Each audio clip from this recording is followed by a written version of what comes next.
It's Friday, December 9th, 2022. I'm in this, I saw this morning on CBS Mornings E245. Again, it's a Friday, that Trevor Noah is leaving late night television. They have a spot up there. Had no idea. They had highlighted earlier in the season this year that James Corden is leaving, um, but I did not hear Trevor Noah was also leaving. They didn't make mention of it. So this morning they have a highlight of it. And then there's this new TV show that they just put on called East New York. Season 1, episode 5 has this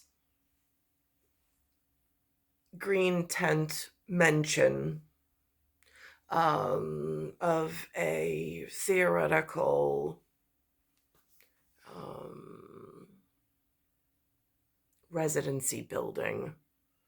Has the words U.S. Army on it. Has a woman there trying to get mail out of her mailbox.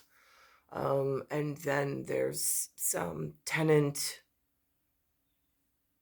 interaction between the two. Again, somebody put up yesterday on Facebook a quote of some kind, I just don't know from where, about breaking theoretical law. And then there was this, and then later that day, I learned there's theoretical law and then there's divinity law. And there's two separate whatever for some reason. That's a killer defense. Right. Something like that. At some place in the world that makes most sense. So I'm watching, and here we are at CBS Mornings E245, because while some were born just a, what do you need? Well, some were born just a single point of light,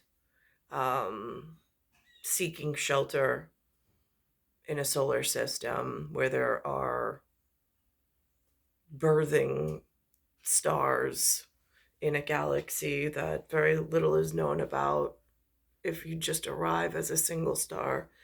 But you look to these birthing star systems for light and resource and guidance over just single points of light in a dark system. Really hard to tell one light from another unless you're one of these birthing star systems that have larger power and larger definition to them in the darkness. Again, human logic, that makes complete sense. So now I'm just showing what the allegory of artists in the New York area are showing me this morning, of things that are going on, if they're in time with or in pace with my time capsule work and time frame work. I'm not quite sure. But here we are.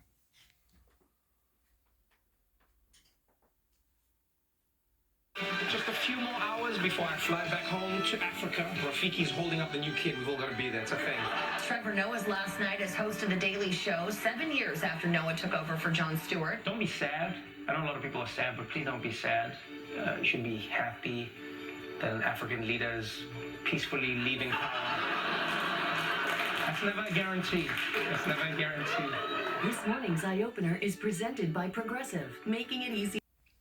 Now on Wednesday, 12/7, numbers have power where I come from, East New York put on a S1E5. Inside the episode, they actually mentioned the name James and Alexander, along with others. I've noticed the mention, there's a birthday cake in there. And then at the end, since somebody ate all the smaller birthday cake, there's a larger birthday cake. But this one scene that I'm putting on for reference, there's this theoretical U.S. Army reference tented outside the building. Inside the building is this one representative. She's supposedly, theoretically, I guess, or hypothesis, I don't even know what they go by. If this is a thesis that somebody writes that then becomes a script, I'm not sure. So she's holding an NYPD blue uniform shirt, going to her mailbox. She's not wearing it. She's just holding it as she's going to her mailbox. And in comes two people, one with her undergarments, two with undergarments on their head. One has a brassiere and the other one pantaloons. So, or bloomers, I don't know, again.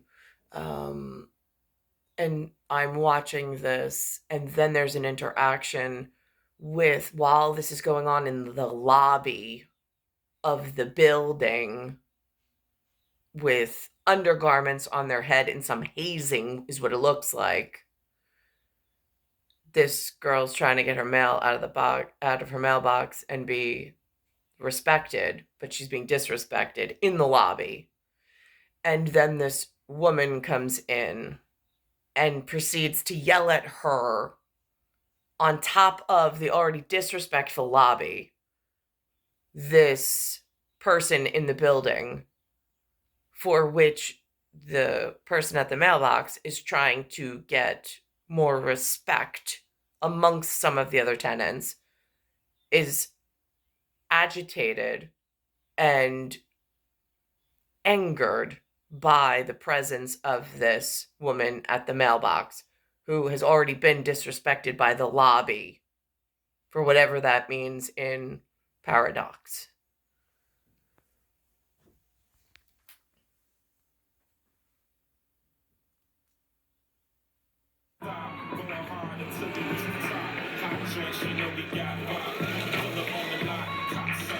There's the U.S. Army.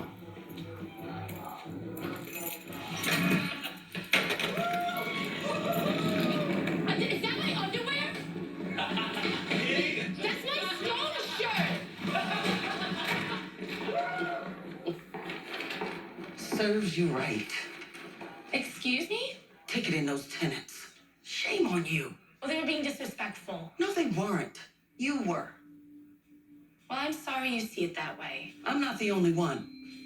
No one wants you here. You're a nuisance. Treating us like witnesses in your little investigations or ticketing us like criminals in our homes. Leave.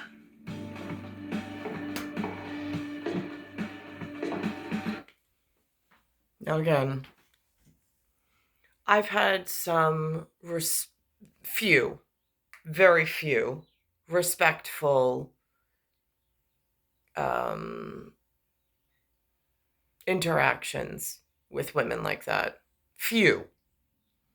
But for the most part, there's a lot more, and I see it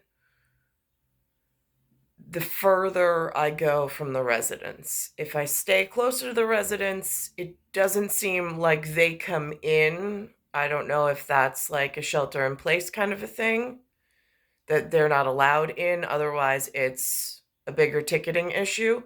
But for the most part, I know that that's the underlying, that's the feeling I get being in this town. And the TV and the movies have done a great job of making me feel unwelcome in the land that I arrived in as I was about to birth, as a birthing star system. I mean, of higher importance in the great beyond than some of the issues that the single star or the points of light um, are like doing during their journey into this coexistence. So that's the that's the mild side of the seething anger at what goes on in the lobby with this whatever, just to cause agitate, almost like a bellow on an amber. And are they trying to make it go into this big flame? Because again, God brings the rain. So at Fashionista, whatever, they get that with like trigger fingers and killer defense. Now, here's the other part of Trevor Noah leaving. When he came on, he replaced something called a Jon Stewart. Now, I know Stewart in the Red Cross district of whomever they are. A steward is somebody very important. I kind of sort of get it. It's hard for me to construct it in real world because they don't really exist where I am. But I've heard theoretically they exist somewhere in the system. Daily Show is marking the end of an era. Host Trevor Noah signed off at the late night comedy show last night after surprising his fans in September with the news that he would leave. Noah had led the program since 2015 when longtime host Jon Stewart stepped down. The Daily Show airs on Comedy Central, which, like CBS, is owned by Paramount Global. As CBS Saturday morning co-host Michelle Miller reports, Noah's exit is part of a larger shift in late night TV. It was a night of tributes for Daily Show host Trevor Noah. The whole time here, it felt like it was just the two of us immigrants just coming together to tell Americans what was wrong with them, which they always appreciate. And again, I get that sentiment from them on the streets. Not to worry, I am just myself, like Alice in Wonderland in a video game rendition of GTA, like Grand Theft Auto. That's what it feels like. It feels like pornography everywhere on the streets, and I'm just like one Disney character walking through, but trying not to call attention to my innocence.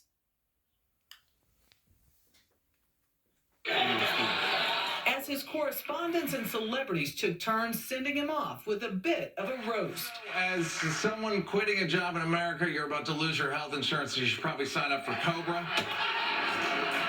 But the show's heavy dose of comedy also turned poignant, with Noah reflecting on his 7 years and the state of American democracy and polarization. Somebody that you may not agree with on most things can do something that you like. And taking an emotional few minutes to thank those who had shaped him. You truly want to know what to do or how to do it, or maybe the best way or the most equitable way? Talk to black women. They're a lot of the reason that I'm here. September 20th, 2015. When Noah first took over The Daily Show from his wildly popular predecessor, Jon Stewart, his very first joke highlighted just how far. This is a highlight, by the way, from a time frame where I was so viciously and brutally forced into something I call World of Hurt, which is a Star Wars term where the walls can't be seen, but it depends on where you walk and where you go as to how the transformation of your body mechanic is warped through time and space based on scientific nerds, for lack of a better term, that got into some scientific study, some scientific group, some scientific whatever, and have been warping and changing chairs in really dangerous places that used to be protected by something, but it feels like there's been some kind of swap and now it's no longer safe. So in 2015, I went through not only biologically being harmed in my daily whatever, daily rotation perhaps, in a tour de force, but it was a hard script to translate for the people around me, because it is scientific knowledge I had to later acquire as I'm still being harmed biologically through physiological and anatomical, astronomical.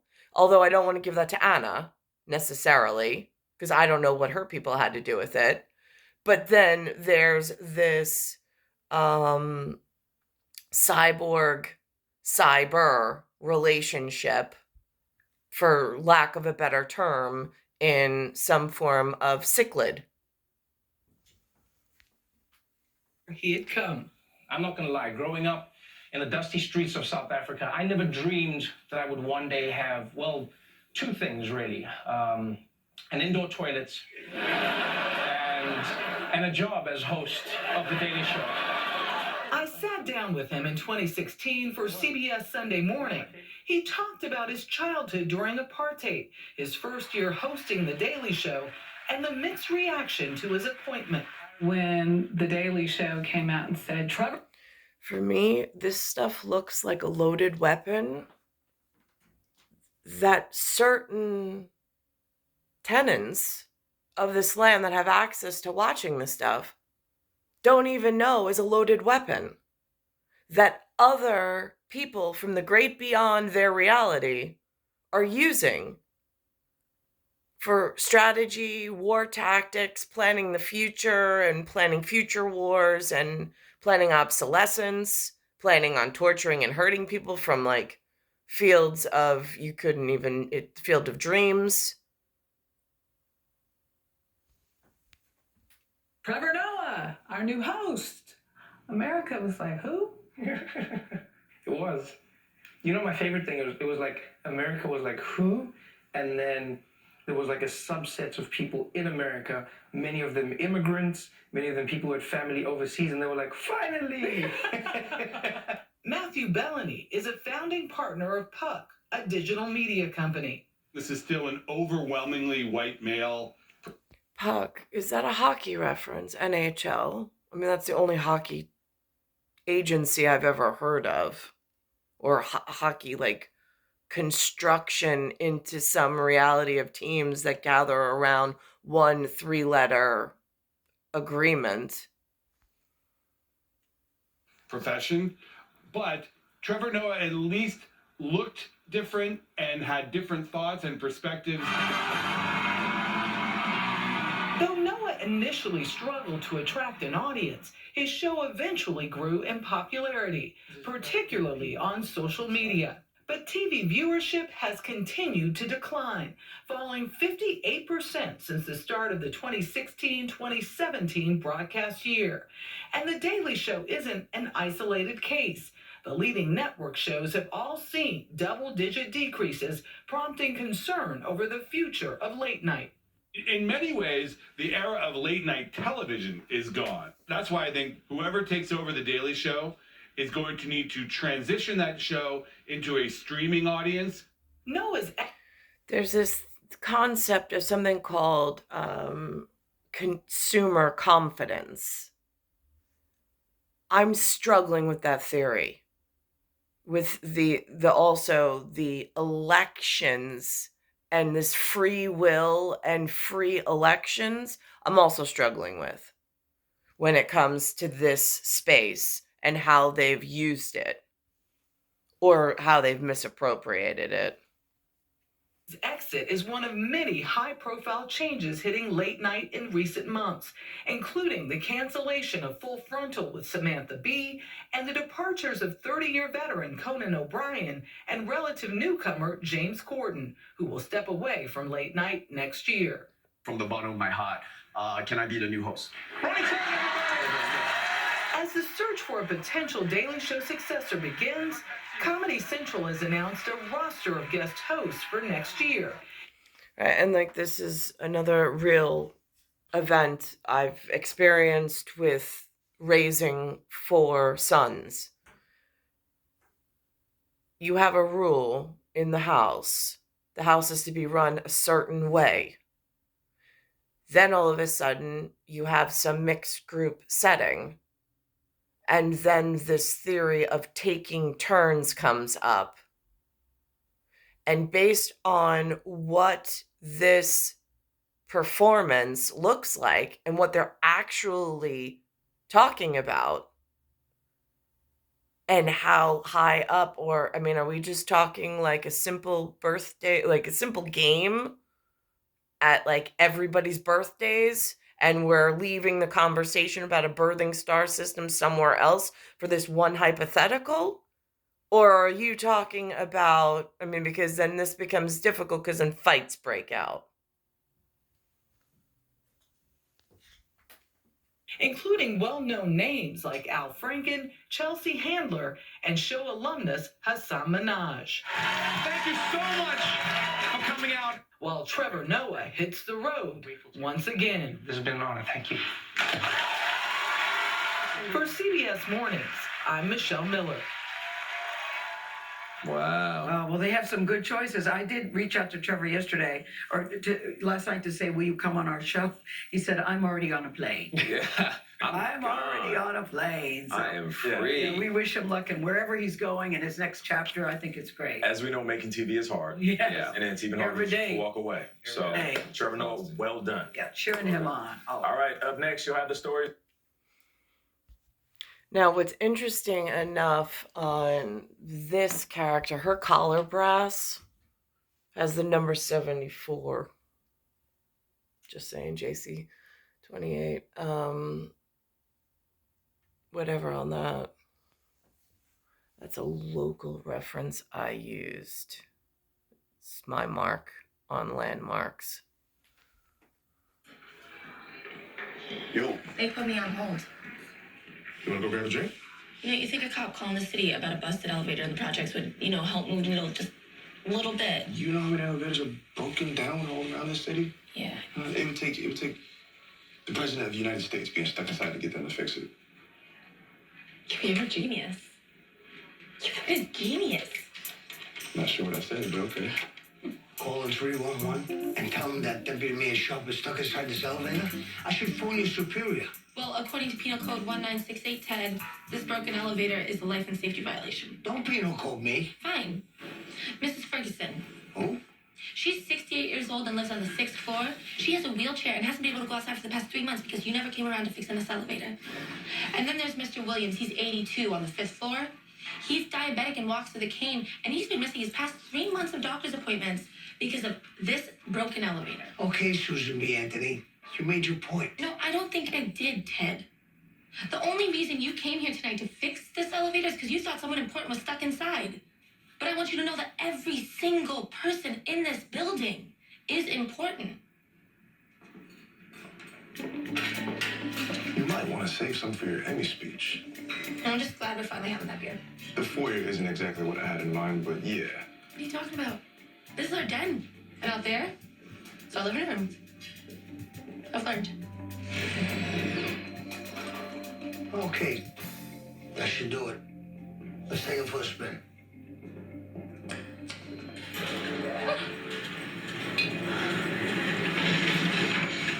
What the hell is that?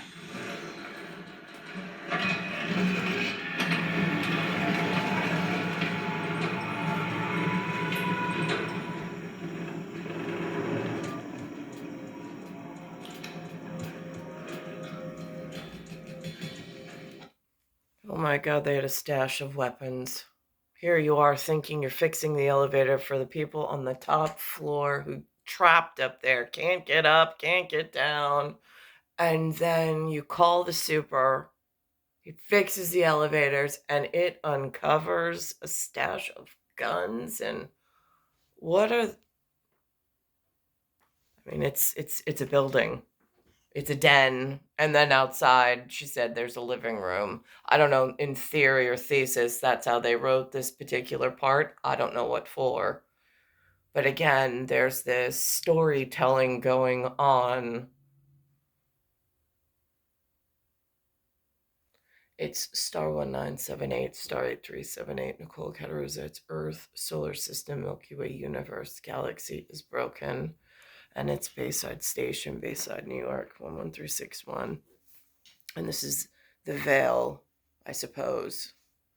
I was thinking of where that veil reference in VEIL would be relevant.